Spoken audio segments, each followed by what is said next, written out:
Hey, what's good, y'all? Welcome back to another video. The Rockets lose in a 49-point blowout to the Memphis Grizzlies, 133 to 84. And this is the third worst Rockets loss in franchise history. We missed 25 threes in a row, and probably we're going to beat that dreaded 27 missed threes in a row. If you know, you know. And the Grizzlies, they scored 85 points off the bench, and our team only scored 84. So that just tells you everything you need to know. And we're currently on an 11-game losing streak, and so it kind of sucks to see the whole team in this current state. I mean, losing, no one wants to really lose, right? And it really sucks because I know Wall is trying to do everything he can to win for this team, but he didn't have too much of a great night today. He missed a lot. He had 14 points and 0 rebounds or assists. And I guess the only positive I guess from this game was Justin Padden, the center. He had 10 points, 5 rebounds, and he looks pretty good so far. I mean, but that's that. I mean, there isn't much else to take away from this game.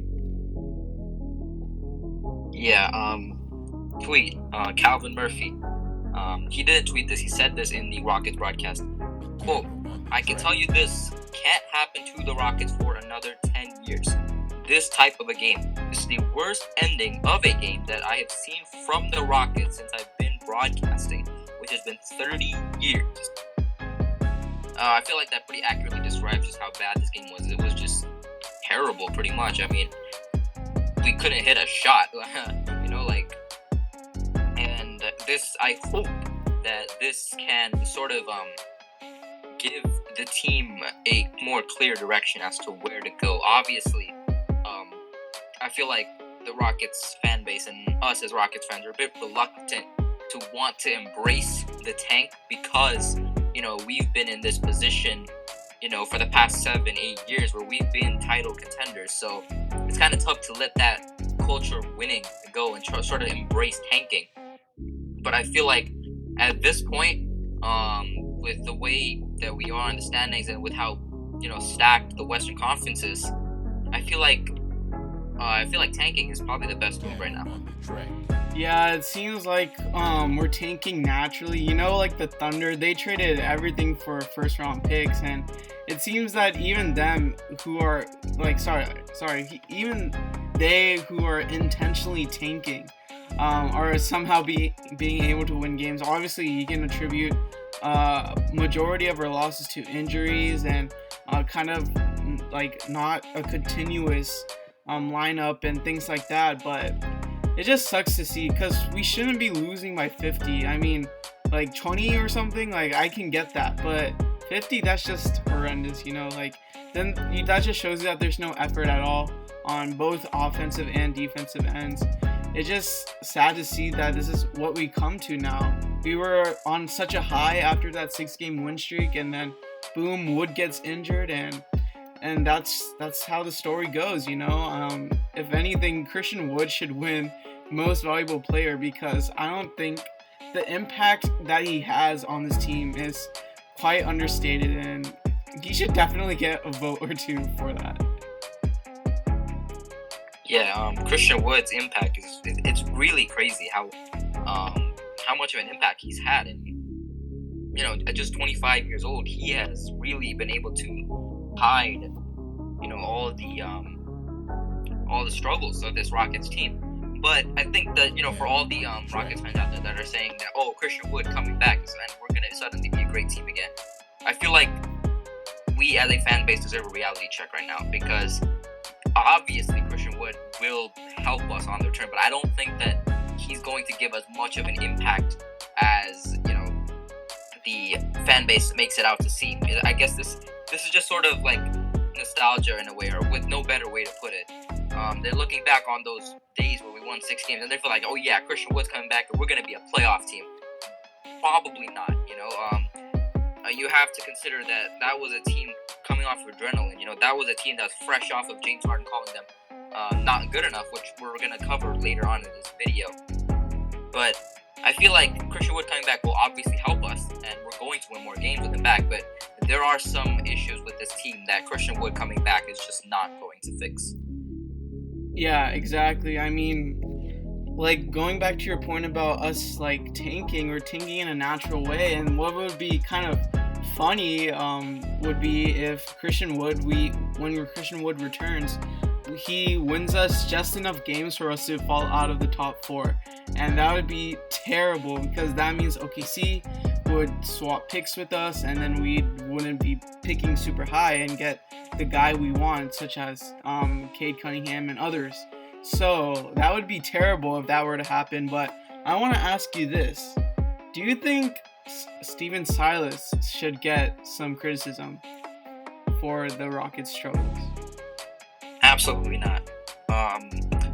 Steven Silas, as a rookie head coach, he's had to go through so much, more than some coaches have gone through, even in the entire tenure of their career, in less than a season. He's had to deal with 2 household name superstars causing tons of drama in the locker room. He's had to deal with injuries in and out of the roster. He's had to deal with his guys playing below expectations, and it's just been a very, very turbulent scenario. And the fact that Steven Silas has been able to do what he's done in itself is impressive.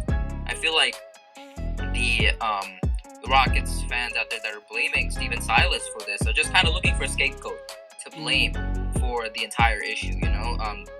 This is not Steven Silas' fault. You could put just about any head coach in the NBA in Steven Silas' spot. They're probably not going to do much better. Yeah. So this is just a talent issue, This is a talent issue and an effort issue, We just don't have the amount of talent to win some of these games, and in other games where we do have the talent, the effort isn't there. So I don't think this is on Steven Silas at all. Yeah, definitely. I feel like if you were to put Popovich or something, like, he would only win like maybe 1 game more. I think that's like, because yeah, I agree. I'm definitely in the camp that Steven Silas shouldn't get blamed after, yeah, like you said, a turbulent season with injuries and superstars wanting out. Like, you couldn't ask for more adversity. But yeah, it just really sucks for Silas. I know he really came in here saying that he's a winning coach and things like that, and I do have faith in Silas to turn this around when we do have the right talent, because he hasn't done anything wrong in my opinion. I mean, he's doing everything that he can, and it's just unfortunate that the team isn't winning right now. But let's answer the question. Do you think that James Harden, when he said that this team simply isn't good enough, do you think he was right? I mean, I might anger a lot of viewers with this, but I feel like he was. Harden, when he said, we're just not good enough, obviously, I mean, deep down, I think we all knew that he was right. I hope that no one thought that a core with John Wall, Christian Wood, and all the other guys that we had at the time was actually going to compete for a championship, because it just wasn't, And so, obviously, Harden was right, but I don't even think he realized how right he was. Like, this team isn't even just not good enough. They're just bad. They are just bad without Harden or without Christian Wood. This is just a bad team. All respect given to John Wall. He's doing everything that he can, but he just hasn't been able to carry the team the same way as Harden. Now, obviously, I can't compare Harden to John Wall. They're not nearly the same as far as talent, play style, anything like that. But, John Wall was one of the most avid speakers against what Harden said.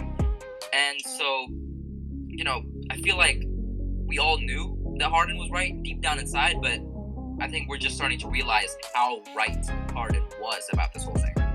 Yeah, it's just unfortunate that, like I said, injuries have gotten in our way. I feel like if James Harden was locked in from the start, like he didn't want to leave or anything, I feel like a John Wall, Christian Wood, James Harden trio would have actually gotten like at least top 5 seed in my opinion. And I feel like that team, depending on Christian Wood's growth throughout the season, if he hadn't gotten injured, I feel like it would have been a better chance, in my opinion, than last season to win a title. But yeah, I guess this team isn't like, obviously we wouldn't be contenders if Harden was locked in still, because there's still good teams out there. Like if Lakers, if with Anthony Davis healthy and LeBron healthy, obviously they're the team to beat right now since they're the defending champions. But yeah, I feel like Harden was partially right, but I feel like we still need to see when the whole team is healthy to really make that judgment call. But yeah, that's just my thought on that. Also, let me address this. So, the Rockets actually offered Victor Oladipo a 2-year, $45.2 million contract to Victor Oladipo, and Victor Oladipo declined that offer. And part of me wonders, why did Stone do this? I thought, like, Oladipo hasn't been playing the greatest. I don't know if this is some long con to either create trade like hype around Victor Oladipo, seeing that he's a player worth extending or someone who he wants to trade later. But the fact that he did offer Victor Oladipo an extension is a bit concerning, seeing how Victor Oladipo heavily regressed after Christian Wood's injury. So what are your thoughts on this whole situation? I think it's first of all kind of hilarious that Rafael Stone offered the amount of money that he did to Victor Oladipo, but I feel like the Rockets dodged a bullet there with Oladipo not accepting it. Yeah. He's just not the guy for our future, you know.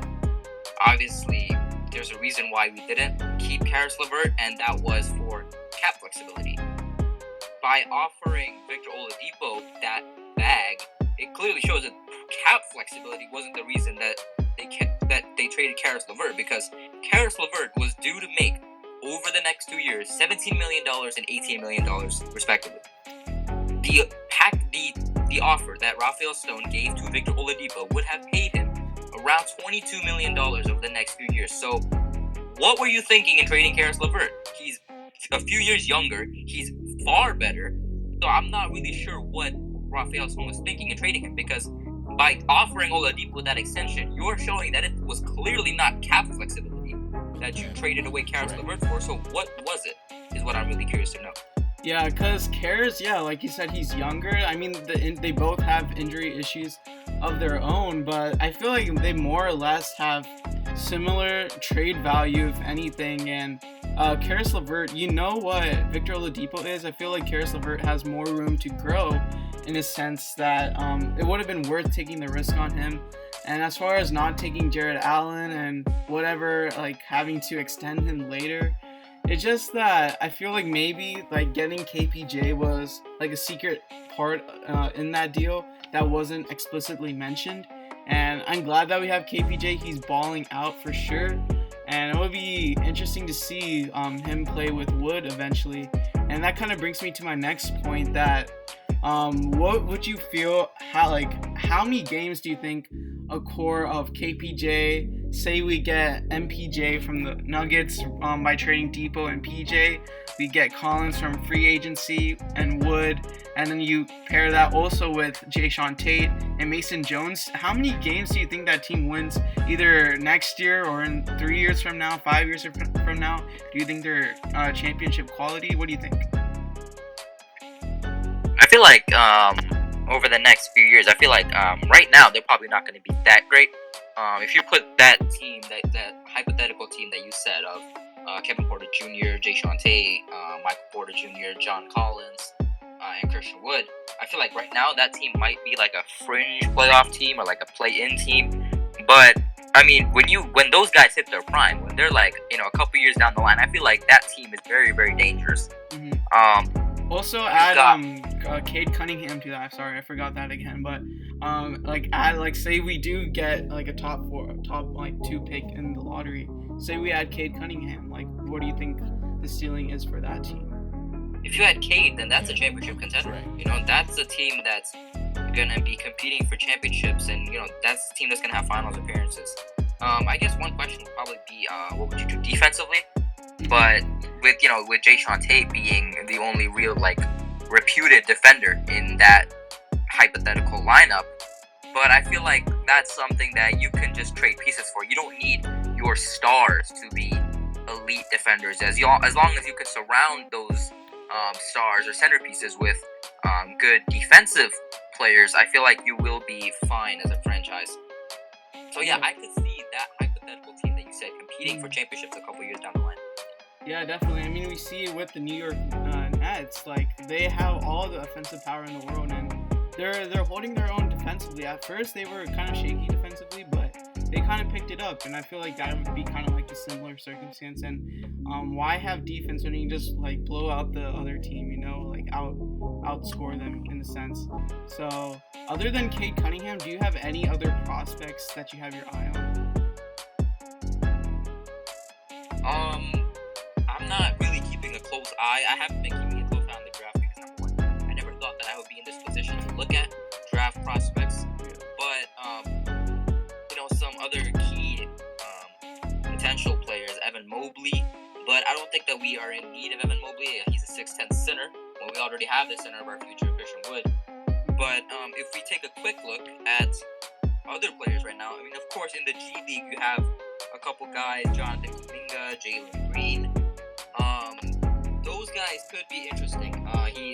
Jonathan Kuminga currently plays the small forward position, and the small forward, I feel like, yes, that would be addressed with Michael Porter Jr. or John Collins, but Kuminga, I feel like is going to be much better than what Michael Porter Jr. would be. So I feel like Kuminga is a guy to keep an eye on. You got Jalen Green, also in the same G League team as Jonathan Kuminga. He plays the shooting guard position, which is a position that I feel like we could use, since I would assume that you would have Kevin Porter Jr. as the point guard, since that's what he's been doing down in the G League. You have Michael Porter Jr. at the small forward, John Collins at the power forward, and then Christian Wood at the center. So Jalen Green would fit in quite nicely in that starting five. So I feel like Jalen Green would be a very, very nice prospect if we get like that third or fourth pick in the draft. Yeah, definitely. And we'll just have to see where how this team goes in the next couple of months.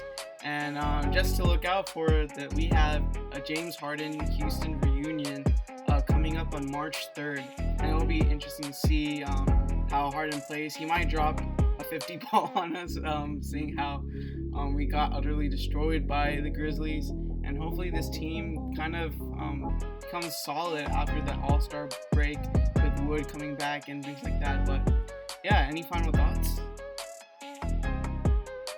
Not much. I mean, there's not really much to take away from a game like this, besides that there's a lot to fix with this team.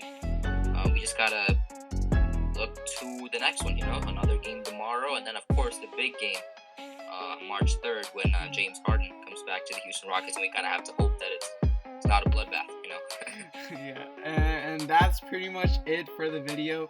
Let us know what your thoughts are based on this game, what you think about in the future, and as always, be sure to like, subscribe, and turn on post notifications. Thank y'all for watching. Peace.